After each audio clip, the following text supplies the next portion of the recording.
this? I gotta get the clip music ready.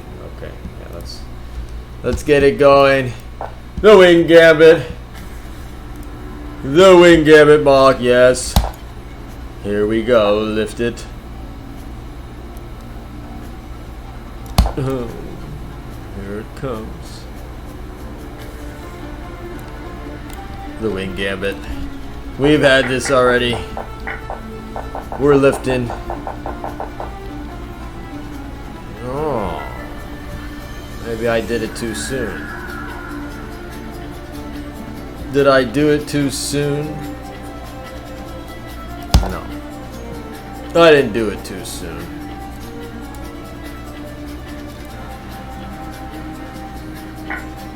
Uh-huh.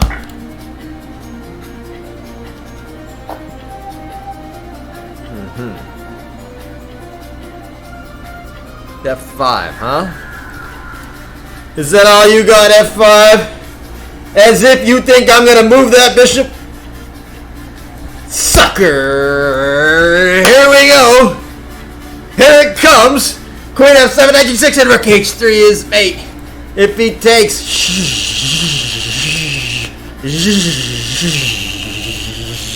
So now he's got a dilemma on his hands. He can't take the bishop.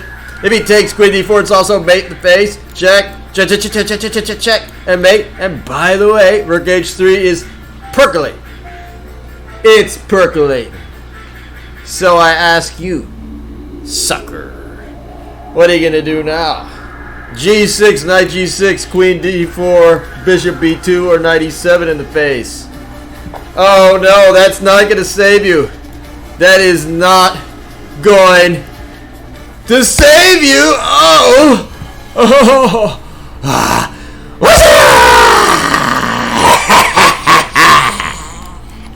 YouTube bans are shorter videos anyways. Bad for the retention rate. I don't give a damn. I'm posting it anyway. And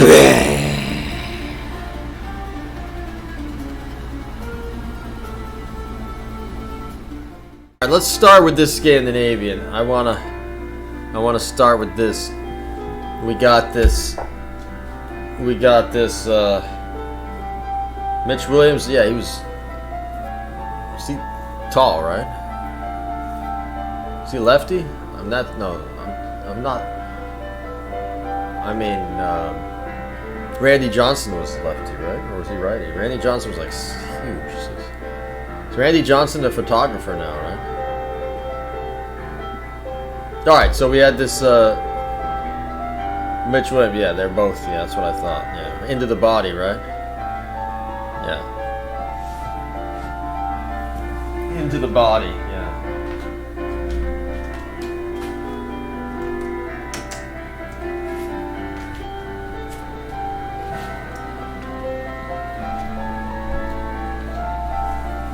All right, we had the Scandinavian wing gambit, and we've done a lecture on this before. And see the other Scandinavian wing gambit lecture on YouTube, but this one is particularly also beautiful as well. D4.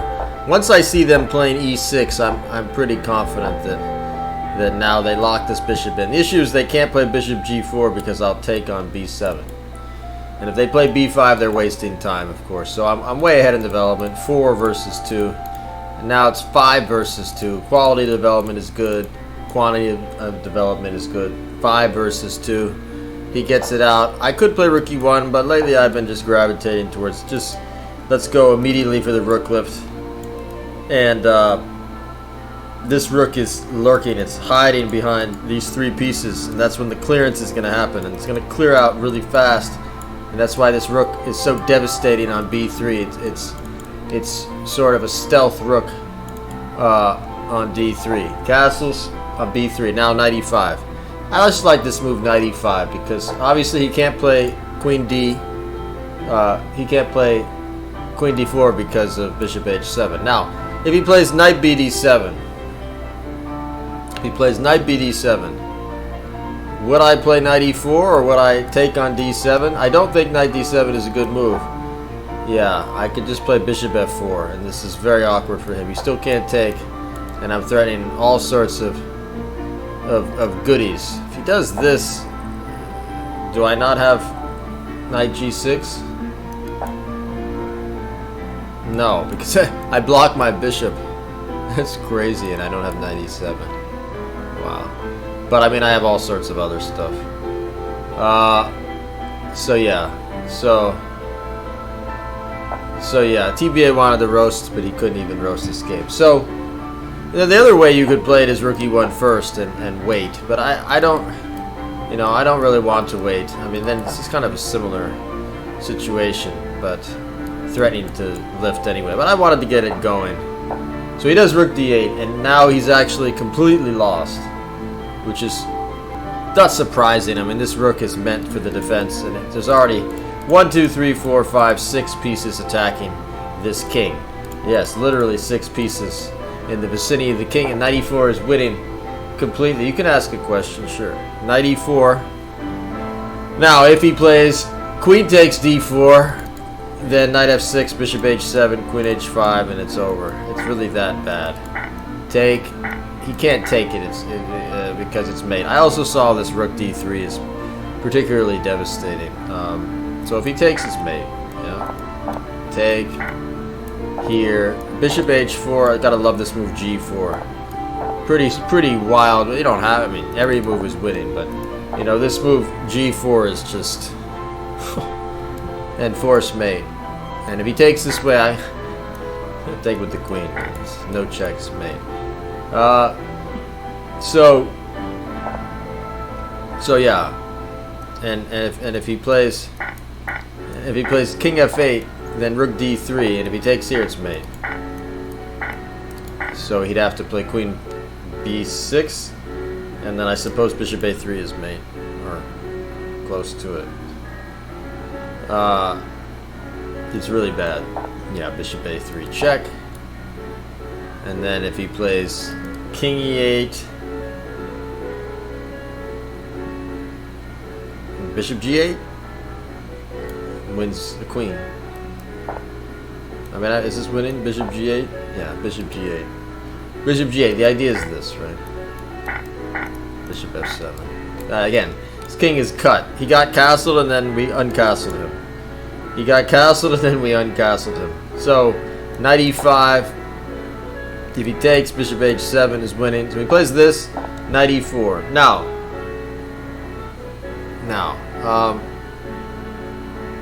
he took. And it's interesting that Blowfish wants me to play knight f7 first. Wow, I didn't do it. I also played bishop e4, which is also winning completely, but it wants me to play knight f7 first. Very, very creative move. Very wild. Really getting in there. If he plays queen d4, knight d8, and then take everything. What a wild mess. So he has to take, then check, and then his king is basically filleted up. And then of course g6, and we wreck him, and that's mate. What a shot. Knight f7 immediately. Pretty I don't mind. It's a little wild with the arrows, but it's okay. I hope you don't mind. I might turn them off. But knight e4. I play bishop e4, and you know, again, if he plays queen d4, I'm taking here, and it's mate. Check, check, check, and mate. g4. So he has to play f5, and this is, well, we'll talk about f5. But if he plays g6, then knight f7 again. It was a pretty wild move. I mean, I gotta love this move. Knight f7 take, rook h3, and if king g8, rook h7, right? Yeah, or king g7, rook h7. Wow, what a shot! Yeah, this is over. This is beautiful forcing tactics, leading to direct bans. And if rook h8, then bishop g6. And if he takes with the king, then, well, mate in 1, 2, 3, 4, 5. Check, check. I saw this. Check here, mate.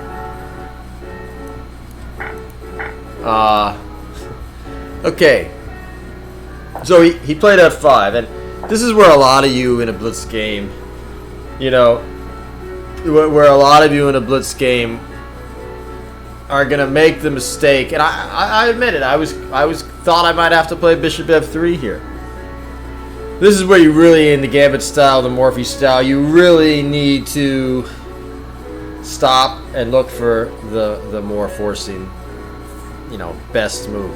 Bishop f3, you're better, but it's really, this is really a move that lacks energy in the position, and you can see that it gives away the whole of your advantage. Queen c7, knight d7, all these moves, you know, it gives away everything.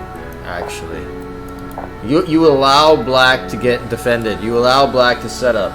Think of it like, you know, in any sport, you allow the defender to get set.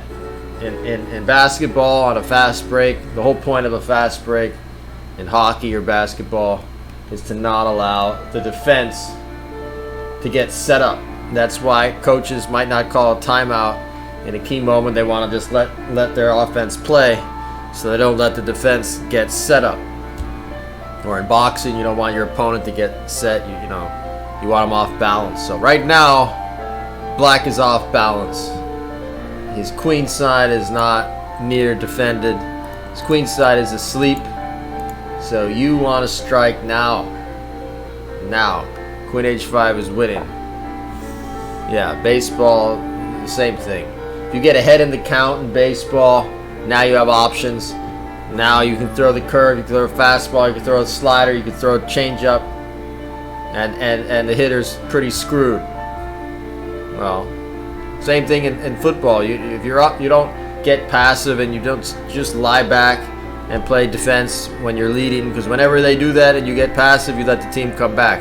You got to keep throwing your punches. You got to keep taking space. It's the same thing. So,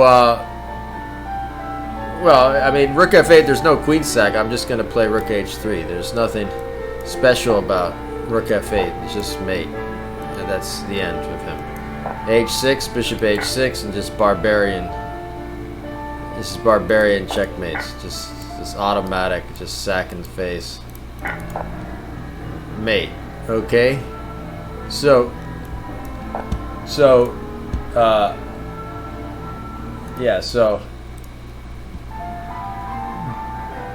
yeah, I mean, queen h5.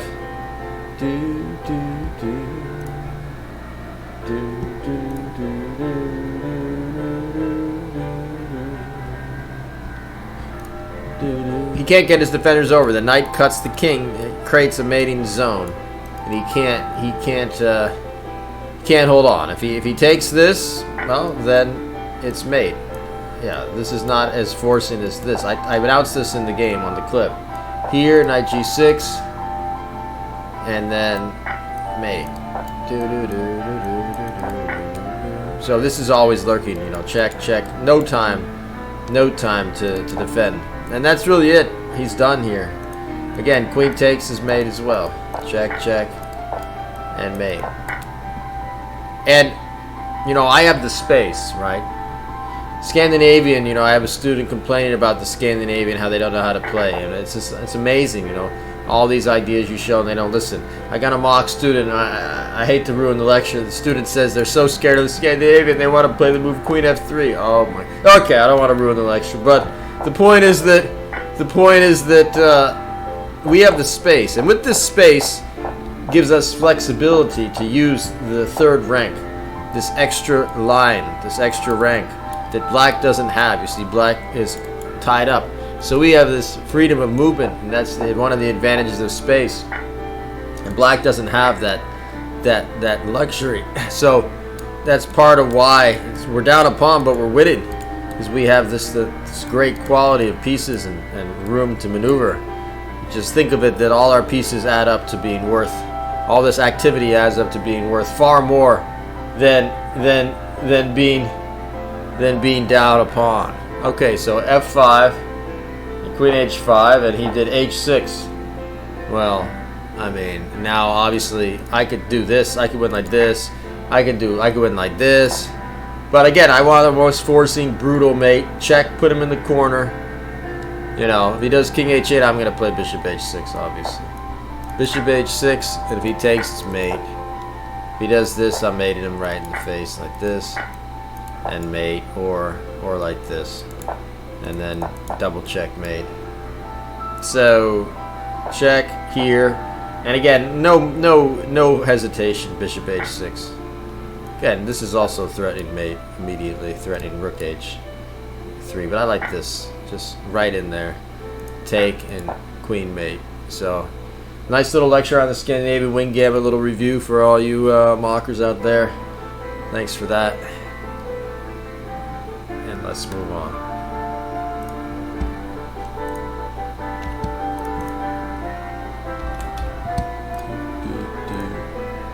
All right, that's number 1.